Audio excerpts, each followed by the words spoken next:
Apa hukumnya bila seorang muslim berniaga tapi niatnya niat menggung amalan syirik, contohnya pelaris. Dia berniaga lalu kemudian dia pakai pelaris, dia ambil tulang pukang. Tahu tuan-tuan pukang? Nama binatang. Atau dia ambil, ada binatang itu boleh dia menggulung macam bola, namanya terenggiling. Apa namanya? Sama, terenggiling. Terenggiling ini dia kalau nak makan dia cukup bukakan mulut saja. Terenggiling ini buka mulut, nanti semut-semut, nyamuk-nyamuk, lalat-lalat masuk ke mulut dia.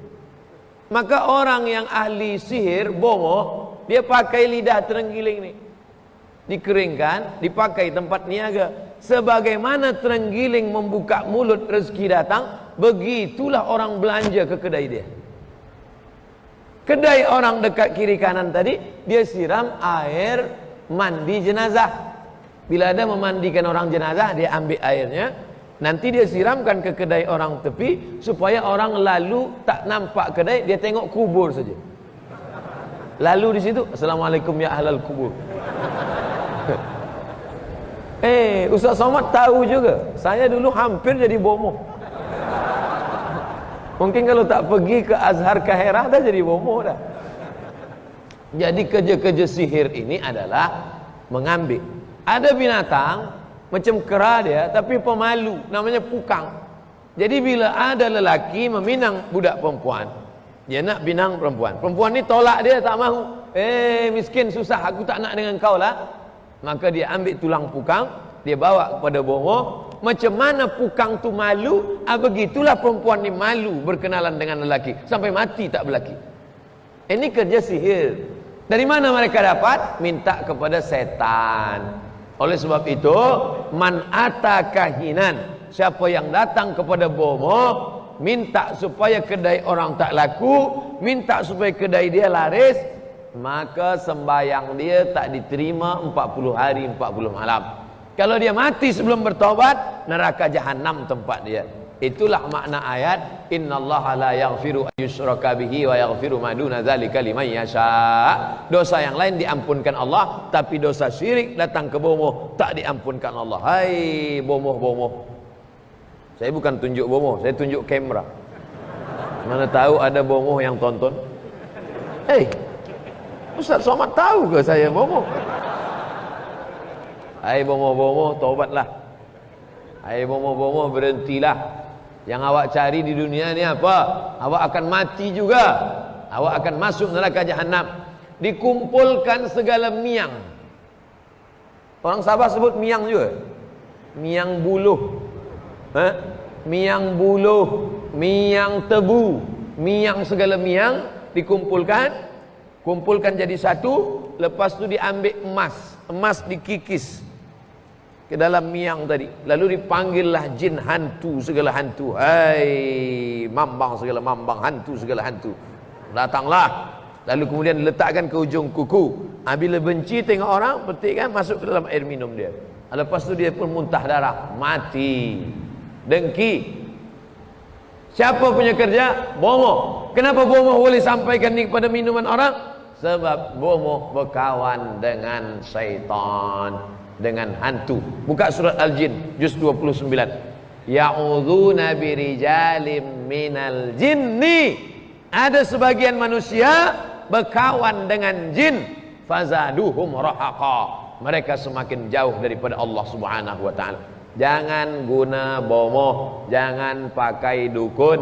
Iyyaka na'budu wa iyyaka nasta'in. Ini banyak orang Islam sekarang, iyyaka na'budu wa bomoh nasta'in. Nauzubillah. Syirik. Bagaimana kita sampaikan niat yang sesuai? Nak infak surau, datang pada pengerusi surau, cakap pada dia, saya nak infak bila jumlahnya besar, tapi bila kecil tak usah cakap, masukkan aja ke box. Ini kecil pun nak cakap juga. Assalamualaikum pengerusi surau, saya nak bagi ini berapa? RM2. Apa cakap? Bila kecil bagilah. Tapi bila agak banyak, tak cukup di box, maka dia bagi. Assalamualaikum pengerusi surau, saya nak bagi ini, tapi jangan tulis-tulis nama saya, tulis saja hamba Allah. Dah cukup, hamba Allah. Awak banyak bagi? Banyak daripada biasa. Biasa RM2, ni RM2.50. Lah. Bila banyak dah bagi. Macam mana kita buang sampah, begitulah kita bersedekah. Uktumu hasanatikum kama taktumuna sayyiatikum. Pesan Nabi Isa, sembunyikan perbuatan baik kamu sebagaimana kamu sembunyikan dosa kamu. Sebagaimana kamu tak nak dosa kamu dipandang tengok orang lain, begitulah kita sembunyikan amal perbaikan kita. Apa perbezaan wakaf dengan infak? Wakaf dia mesti ada 4. Orang yang berwakaf, orang yang menerima wakaf, benda yang diwakafkan, ada ijab, ada qabul. Orang menerima wakaf ini namanya nazir.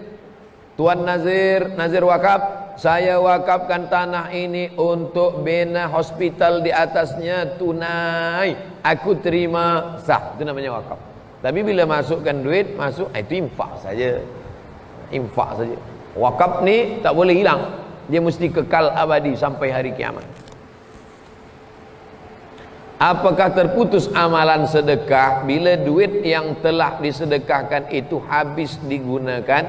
Contohnya beri makan pada orang fakir miskin. Beli nasi, lepas itu dibagi pada orang miskin. Orang miskin makan, lepas itu habis. Putuskah amalnya? Yang dimaksud sedekahun jariyah mengalir tiap-tiap hari sampai hari kiamat adalah wakaf. Adapun sedekah yang habis bukan berarti kita rugi lepas itu, tetap dapat pahalanya nanti ditengok pada hari kiamat. Sekecil apa? Faman ya'mal mithqala dzarratin khairan yarah.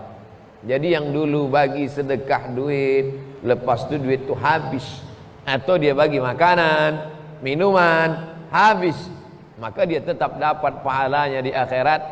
Dalilnya wa qadimna ila ma amilu min amalin, kami tunjukkan amal mereka di mata mereka. Ini sedekah engkau, ini barang yang kau infakkan, ini dulu nasi yang kau berikan, maka kita tetap mendapatkannya. Tuan-tuan yang selalu tiap-tiap bulan bagi beras pada anak yatim, maka dapat pahalanya.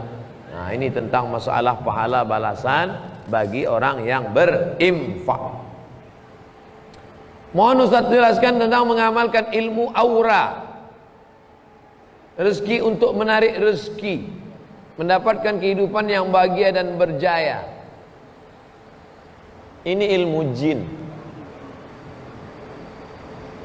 Dia pegang tangan kita, ini saya turunkan aura ni pada awak, nanti selepas ini awak boleh membuka mata, boleh menengok orang lain. Pak Cik nampaknya auranya hitam, cocoknya tanam kelapa sawit. Ini nampaknya auranya kuning, ini berniaga emas. Ini auranya merah, ini berniaga cabai. Ini aura hijau, sayur-sayur mayur lah. Ini ilmu jin. Jin itu masuk ke biji mata kita, masuk dia ke mata kita, maka kita boleh menengok. Orang yang boleh menengok jin, dia punya jin. Kecuali wali-wali Allah, itu bukan dia punya jin. Kasyaf. Kasyaf itu artinya disingkapkan Allah. Singkap lalu kemudian dia nampak. Tapi nampaknya tak berkekalan, sebab Allah nak uji dia saja. Allah bagi dia nampak sekejap supaya dia istiqamah, habis tu hilang balik. Dia tak minta itu, sebab bila wali Allah nampak itu mengganggu dia daripada zikir. Jadi bila ada orang punya ilmu itu, dia nak tengok terus, itu sebenarnya dia bukan wali Allah, tapi sebenarnya dia mata dia sedang dimasuki jin. Sesiapa sahaja yang boleh menengok hantu, sebab hantu jin masuk ke mata dia, cepat-cepat ruqyah. Ruqyah. Ustaz, saya dah minta ruqyah, baca ayat kursi, kenapa setan tak keluar juga? Sebab yang membaca itu pun ulah dia macam setan juga. Maka setan tak nak keluar. Kata setan, takkan sesama setan halau setan. Oleh sebab itu maka cari ulama yang soleh, nanti dia bacakan. Mana tahu selama ini ada orang yang disangkakan alim, ustad, bajunya baju ustad, isinya hantu. Lepas itu dia masukkan, saya masukkan pada awak ilmu aura ni, nanti ni. Nah, nanti awak boleh nampak, tengok warna-warna. Nauzubillah. Kita disuruh hanya beriman, beramal soleh, mengikut tuntunan salafun saleh. Tak ada Abu Bakar Siddiq memanggil Bilal, Bilal, sini kejap. Aku nampak aura engkau ni hitam lah. Tak ada. Tak ada sahabat-sahabat. Bahkan dulu ada sahabat yang menengok jin, nampak dia jin kecil, dia ambil tongkat, dia pukul. Jin, pergi sana jauh. Bukan berkawan dengan jin. Sekarang orang berkawan dengan jin, minta pertolongan jin. Na'udzubillah.